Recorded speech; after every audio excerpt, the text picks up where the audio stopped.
اعوذ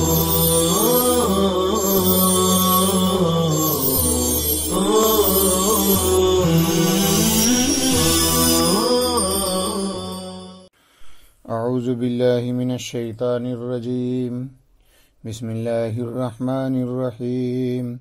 واذکر اذ قال ربک للملائکۃ انی خالق بشرا من صلصال من حمأ مسنون فإذا سويته أتممته ونفخت جريت فيه من روحي فصار حيا وإضافة الروح إليه تشريف لآدم فقعوا له ساجدين سجود تحية بالانحناء فسجد الملائكة كلهم أجمعون فيه تأكيدان إلا إبليس هو أبو الجن كان بين الملائكة أبى امتنع من أن يكون مع الساجدين قال تعالى يا إبليس ما لك ما منعك ألا زائدة تكون مع الساجدين قال ألم أكن لأسجد لا ينبغي لي أن أسجد لبشر خلقته من صلصال من حمأ مسنون قال فاخرج منها أي من الجنة وقيل من السماوات فإنك رجيم مردود وإن عليك اللعنة إلى يوم الدين الجزاء قال رب فأنظرني إلى يوم يبعثون أي الناس قال فإنك من المنذرين إلى يوم الوقت المعلوم وقت النفخة الأولى قال رب بما أغويتني أي بإغوائك لي والباء للقسم وجوابه لأزينن لهم في الأرض المعاصي ولأغوينهم أجمعين إلا عبادك منهم المخلصين أي المؤمنين قال تعالى هذا صراط علي مستقيم وهو إن عبادي المؤمنين ليس لك عليهم سلطان قوة إلا لكن من اتبعك من الغاوين الكافرين وإن جهنم لموعدهم أجمعين أي من اتبعك معك لها 7 أبواب أطباق لكل باب منهم جزء نصیب مقسوم. لغات دیکھیے. سویتہ، سوا یسوی تسویہ باب تفعیل سے ہے. یہ واحد متکلم کا صیغہ ہے، فعل ماضی. درست کرنا، مناسب اور معتدل بنانا. نفخت واحد متکلم کا صیغہ ہے. نفخ ینفخ نفخن باب فتح سے، اس کے معنی ہے پھونک مارنا. قو یہ فعل امر صیغہ جمع مذکر حاضر ہے. وقع یقع وقوعا سے، اس کے معنی گرنا. انذرنی، انذر فعل امر واحد مذکر حاضر ہے. انذر ینذر انذار باب افعال سے، مہلت دینا. اغویتنی واحد مذکر حاضر ہے، فعل ماضی واحد مذکر حاضر. اغوا یغوی اغوا باب افعال سے، اس کے معنی گمراہ کرنا. ازینن واحد متکلم کا صیغہ ہے، بانون ثقیلہ. زین یزین تزیین باب تفعیل سے، اچھا کر کے دکھانا، خوبصورت بنا کر سامنے لانا. سلطان اس کے معنی زور، قوت، طاقت، حجت، دلیل. الغاوین یہ اس میں فاعل جمع مذکر ہے. غوا یغوی غین گمراہ ہونا. مقسوم یہ اس میں مفعول کا صیغہ ہے، بٹا ہوا، تقسیم شدہ، طے شدہ. ترجمہ دیکھیے. اور وہ وقت قابل ذکر ہے جبکہ تیرے پروردگار نے فرشتوں سے کہا کہ بے شک میں ایک انسان پیدا کرنے والا ہوں بجتی ہوئی مٹی سے جو جو کالے سڑے ہوئے کیچڑ سے تیار شدہ ہوگا۔ جب میں اس کو درست کر دوں یعنی پورا کر دوں اور اس میں اپنی روح ڈال دوں، پھر وہ زندہ ہو جائے، اور روح کی اضافت اس کی طرف یعنی اللہ کی طرف آدم علیہ السلام کی تشریف کے لیے ہے، تو تم لوگ اس کے واسطے سجدے میں گر جانا یعنی تعظیمی سجدے میں جھکنے کے ذریعے۔ تو سارے فرشتے اکٹھے سجدے میں گر گئے۔ اس میں 2 تاکید ہے بجز ابلیس کے۔ وہ ابو الجن ہے جو فرشتوں کے درمیان رہتا تھا، وہ سجدہ کرنے والوں کے ساتھ ہونے سے رک گیا۔ اللہ تبارک تعالیٰ نے فرمایا، اے ابلیس، تم کو کس چیز نے سجدہ کرنے والوں کے ساتھ ہونے سے منع کیا ہے؟ تو ابلیس نے کہا کہ میں سجدہ کرنا مناسب نہیں سمجھتا ہوں ایسے انسان کو کہ جس کو آپ نے پیدا فرمایا ہے بچتی ہوئی مٹی سے، جو سڑے کالی کیچڑ سے تیار شدہ ہے۔ تو اللہ تبارک تعالیٰ نے فرمایا کہ تم اس میں سے نکل جاؤ یعنی جنت میں سے، اور بقول بعض آسمان میں سے، اس لیے کہ تم مردود ہو، اور بے شک تم پر قیام روز جزا تک لعنت مسلسل پہنچتی رہے گی۔ شیطان نے کہا کہ اے میرے پروردگار، تو مجھ کو یوم بعث تک مہلت دیجیے، جس دن لوگوں کو دوبارہ زندہ کر کے اٹھایا جائے گا۔ تو اللہ تبارک تعالیٰ نے کہا کہ چلو تم کو مہلت دے دی گئی وقت معلوم تک یعنی نفخہ اولا کے وقت تک۔ شیطان نے کہا، اے میرے پروردگار، اس وجہ سے کہ آپ نے مجھ کو گمراہ کیا ہے، یا آپ کے مجھ کو گمراہ کرنے کی قسم، یہ با قسم کے لیے جواب قسم ہے، ضرور میں دنیا میں معاصی کو خوبصورت بنا کر ان کے سامنے پیش کروں گا اور ان تمام کو گمراہ کروں گا سوائے ان میں سے آپ کے مخلص بندوں کے، مومن بندوں کے۔ اللہ تبارک تعالیٰ نے فرمایا کہ یہ سیدھا راستہ ہے کہ جس کی حفاظت میری ذمہ داری ہے، اور وہ یہ کہ بے شک میرے مومن بندے پر تمہارا کوئی زور اور تمہاری کوئی طاقت نہیں چلے گی سوائے ان گمراہ بندوں کے کہ جو تیری پیروی کرنے والے ہوں گے یعنی کافر بندوں کے سوا۔ اور بے شک جہنم ان سب کے وعدے کا مقام اور وعدے کی جگہ ہے، یعنی جو تمہارے پیروی کریں گے وہ تمہارے ساتھ ہوں گے جہنم میں، جس کے 7 طبقے ہوں گے، اور ان میں سے ہر طبقے کے لیے ان میں سے ایک گروہ ہوگا، ان میں سے گروہ ہوگا کہ جو ان کے لیے یعنی اس طبقے کے لیے طے شدہ ہوگا۔ ماں قبل کی آیت میں تخلیق انس و جن کا ذکر تھا، آگے کی آیت میں انسان کی فضیلت و کرامت کا بیان کیا جا رہا ہے۔ نیز اولاد آدم کے ساتھ ابلیس لعین کی عداوت کو بھی بیان کیا جا رہا ہے، تاکہ آدم کی اولاد باخبر رہے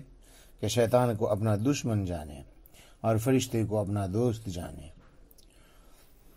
چنانچہ ارشاد ہے، وَاذْكُرْ إِذْ قَالَ رَبُّكَ لِلْمَلَائِكَةِ إِنِّي خَالِقٌ بَشَرًا مِّن صَلْصَالٍ مِّنْ حَمَإٍ مَّسْنُونٍ۔ اور وہ وقت قابل ذکر ہے جبکہ تیرے رب نے فرشتوں سے کہا کہ بے شک میں ایک انسان پیدا کرنے والا ہوں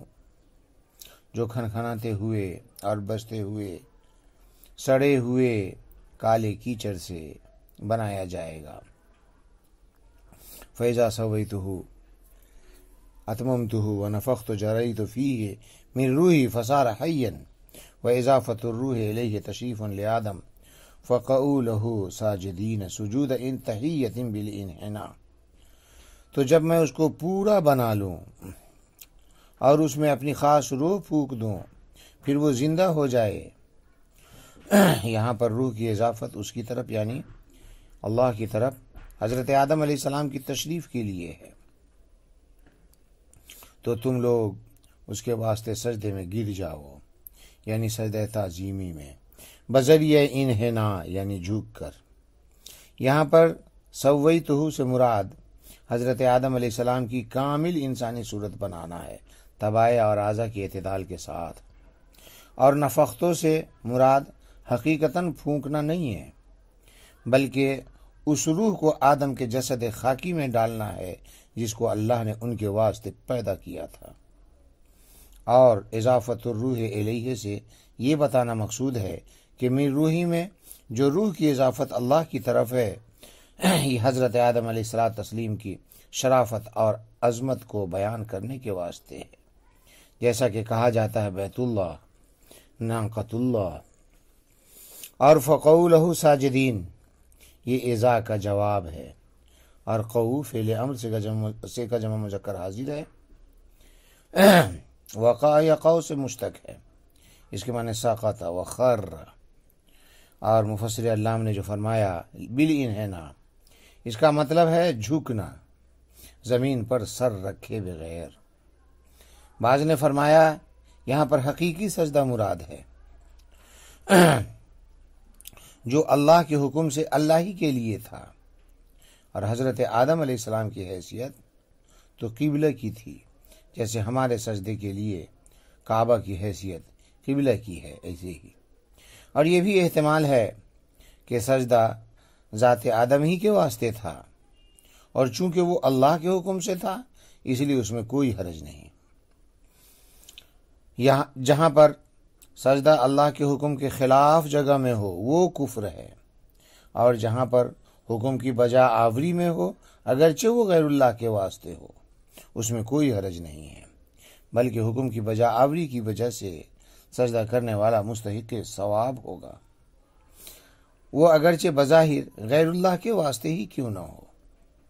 لیکن چونکہ اس میں اللہ کے حکم کی بجا آوری ہے اس لیے امتثال امر کی وجہ سے مستحق ثواب ہوگا۔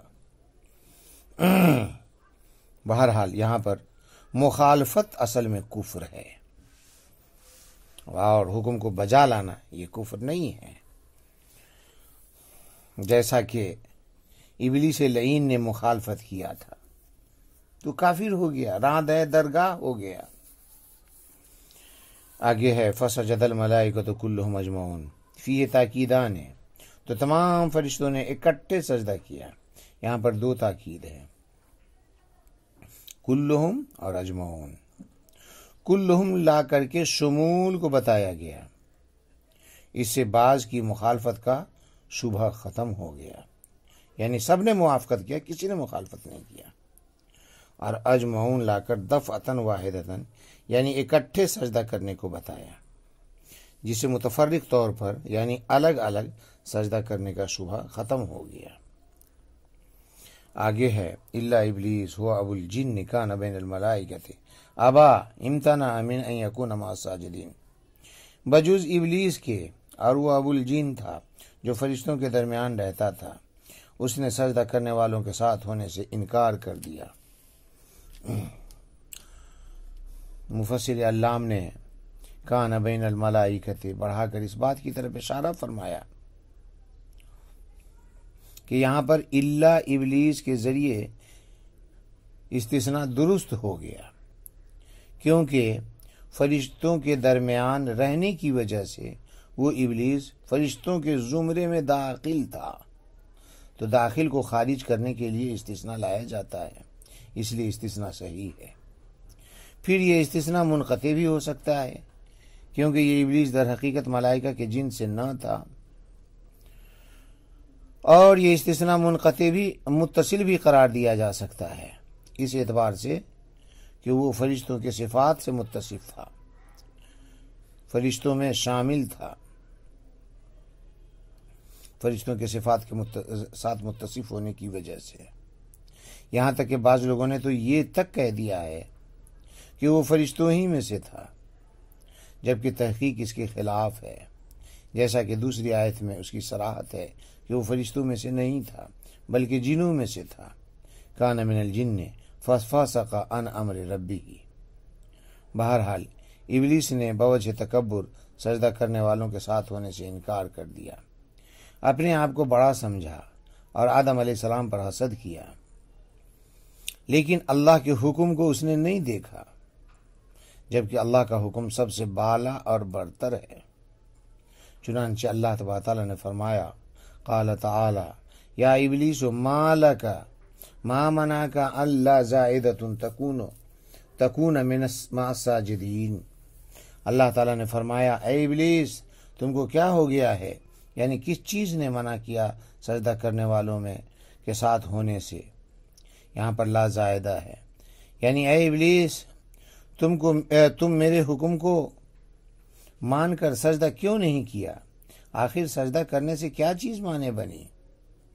اب رہا یہ سوال کہ اللہ نے ابلیس سے جو کلام کیا وہ ظاہر ہے کہ بلا واسطہ تھا، اور اللہ کا بلا واسطہ کسی سے کلام کرنا تو اس کے شرف و تعظیم کی دلیل ہے۔ اس سے ابلیس کی شرف و تعظیم معلوم ہوتی ہے، جبکہ ابلیس اس کا اہل بالکل نہیں ہے۔ جواب یہ ہے کہ بلا واسطہ کلام اس وقت باعث شرف ہے جبکہ وہ علی سبیل الاکرام ہو، یہاں پر ایسا نہیں ہے، بلکہ اللہ کا ابلیس سے کلام بطور اہانت تھا، لہذا تشریف ابلیس کا کوئی سوال ہی نہیں۔ اور مالکہ کی تفسیر جو ما منعک سے کی گئی ہے، یہ اس بنا پر ہے کہ دوسری جگہ اللہ نے فرمایا صراحت کے ساتھ ما منعک، پتہ چلا کہ یہ مالکہ اور یہ ما منعک ایک ہی ہے۔ چنانچہ فرمایا ما منعک ان تسجد لما خلقت بیدی، اور اسی فرمان کی روشنی میں ان لا تکون میں لا کو زائد قرار دیا گیا ہے۔ آگے فرمایا گیا قال لم اکن لاسجد لا ينبغي لی ان اسجد لبشر خلقته من صلصال من حمأ مسنون۔ ابلیس نے کہا میرے لیے ایسا نہیں کہ میں سجدہ کروں، یعنی میرے لیے مناسب نہیں کہ میں سجدہ کروں کسی ایسے بشر کو جس کو آپ نے کھنکھناتے ہوئے سڑے کالے کیچڑ سے پیدا کیا۔ یعنی میرے اس سجدہ نہ کرنے کی وجہ یہ ہے کہ میں اس سے کہیں بہتر ہوں، کیونکہ آپ نے مجھ کو آگ سے پیدا فرمایا اور اس کو مٹی سے پیدا فرمایا، اور آگ مٹی سے افضل اور بہتر ہے، کیونکہ آگ جوہر لطیف اور بہترین عنصر ہے، اور مٹی ایک جوہر کثیف اور بدترین عنصر ہے، اور ظاہر ہے کہ لطیف کثیف سے اعلیٰ اور افضل ہوا کرتا ہے، تو اعلیٰ ادنا کو کیسے سجدہ کرے؟ اس لیے میں تو سجدہ نہیں کرتا۔ قال فاخرج منها اے من الجنت وقیل من السماوات فانک رجیم مطرود۔ اللہ نے فرمایا کہ تو تم اس سے یعنی جنت سے نکل جاؤ۔ بعض لوگوں نے کہا منہا اے من السماوات، آسمانوں سے نکل جاؤ، کیونکہ تم مردود ہو،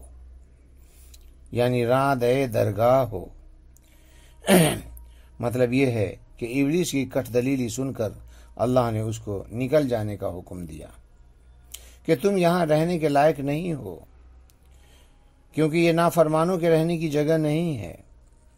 اور میرہا میں ہا ضمیر کا مرجع یا تو جنت ہے یا سماوات ہے، دونوں قول ہے، اور وجہ اس کی یہ ہے کہ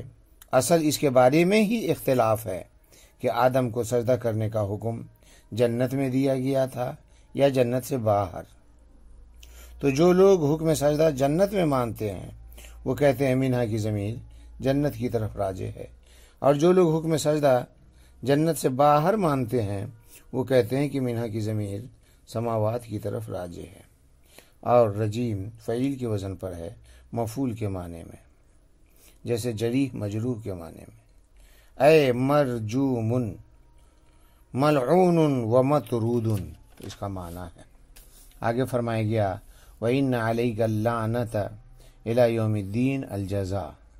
اور بے شک تم پر روز جزا تک لعنت ہے، اور روز جزا کے بعد بھی لعنت کا سلسلہ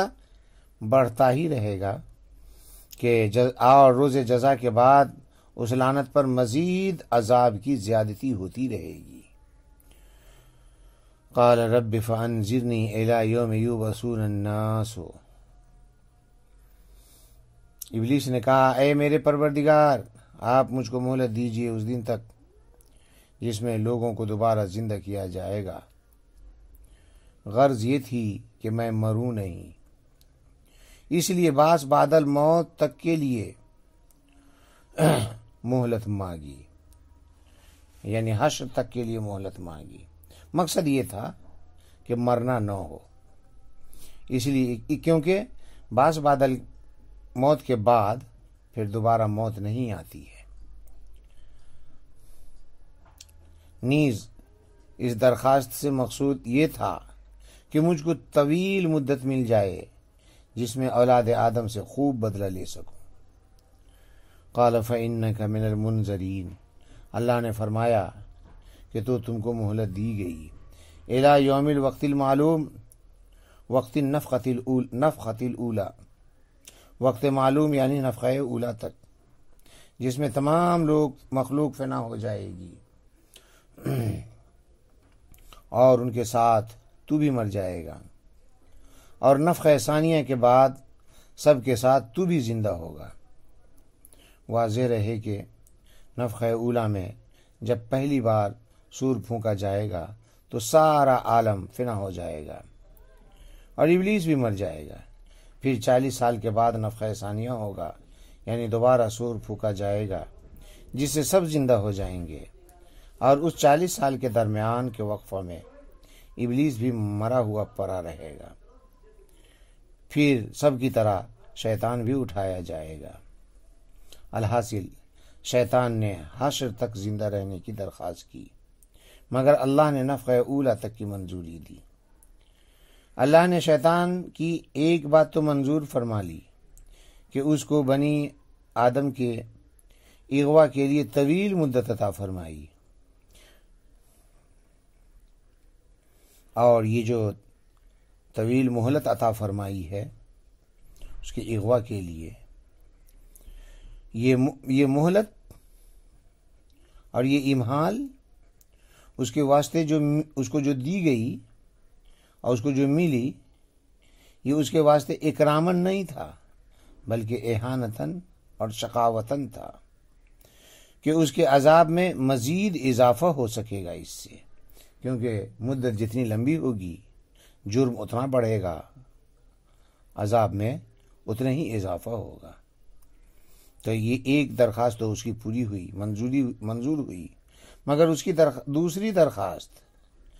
کہ وقت بعث تک یوں بسون ہے نا، وقت بعث تک اس کو مہلت مل جائے، یہ درخواست اس کی منظور نہ ہوئی، اس کو منظوری نہ ملی۔ آگے فرمایا گیا قال رب بما اغویتنی، اے باغوائک لی والباء للقسم وجوابه لأزینن لهم فی الارض المعاصی ولأغوینہم اجمعین۔ ابلیس نے کہا کہ آپ کے گمراہ کرنے کی قسم، اور با برائے قسم ہے، اور اس کا جواب لأزینن ہے، میں ضرور بھی ضرور ان کے واسطے دنیا میں معاصی کو خوبصورت کر کے اور مزین کر کے پیش کروں گا، اور میں ان تمام لوگوں کو گمراہی میں ڈال دوں گا، الا عبادک منہم المخلصین المومنین، مگر ان میں سے آپ کے مخلص بندے یعنی مومن بندے کو، بجز ان میں سے آپ کے مخلص یعنی مومن بندوں کے۔ یہاں پر بما اغویتنی میں با برائے قسم ہے اور ما مصدریہ ہے، اسی وجہ سے مفسر علام نے فرمایا باغوائی کا، اور یہ بھی احتمال ہے کہ باسببیہ ہو، اے بسبب اغوائی کا، اور لأزینن لہم میں ہم ضمیر کا مرجع اولاد آدم ہے، اگرچہ اس کا ذکر اس سے پہلے نہیں آیا ہے جس کی طرف ضمیر کو لوٹائی جائے، لیکن چونکہ اس کا علم پہلے سے ہے اس لیے اس کے معلوم ہونے کو مذکور ہونے کا درجہ دے دیا گیا، اور اس کی طرف ضمیر لوٹانا صحیح ہو گیا۔ اور المخلصین کا معنی ہے الذین اخلصوا فی اعمالہم، تو ایسے لوگوں پر میرا تسلط نہیں ہو سکے گا۔ آیت کریمہ کا مطلب یہ ہے کہ ابلیس نے کہا چونکہ میری گمراہی کا سبب آدم ہے اس لیے اس سے ضرور انتقام لوں گا، بیں طور کی دنیا کی بہاریں دکھلا کر خواہشات نفسانی کی جال میں پھنسا دوں گا، اور آپ کے مخلص اور منتخب بندوں کے سوا سب کو راہ حق سے ہٹا دوں گا، اور اپنی طاقت کے موافق ان کی نسلوں تک سے بدلہ لے کر چھوڑوں گا۔ قال تعالی ھذا صراط علی مستقیم، اللہ تبارک تعالیٰ نے فرمایا کہ یہی سیدھا راستہ ہے جس کی حفاظت میرے ذمے ہے۔ یہاں پر ھذا کا مشار الیہ تخلص المومنین ہے، جو الا عبادک منہم المخلصین سے یا مخلصین سے مفہوم ہو رہا ہے، یعنی تخلص المومنین من اغوائک دین مستقیم لا اعوجاج فیہ، یعنی مخلصین کا تیری اغوا سے نجات پانے کی جو راہ ہے وہی دین مستقیم ہے، جس میں ذرہ برابر بھی کجی نہیں، لا اعوجاج فیہ ہے، جس میں ذرہ برابر بھی کجی نہیں۔ اور علیہ کا مطلب ہے اے علیہ حفظہ تفضلا و احسانا، کہ میرے ذمے اس کی حفاظت ہے بطور فضل اور بطور احسان۔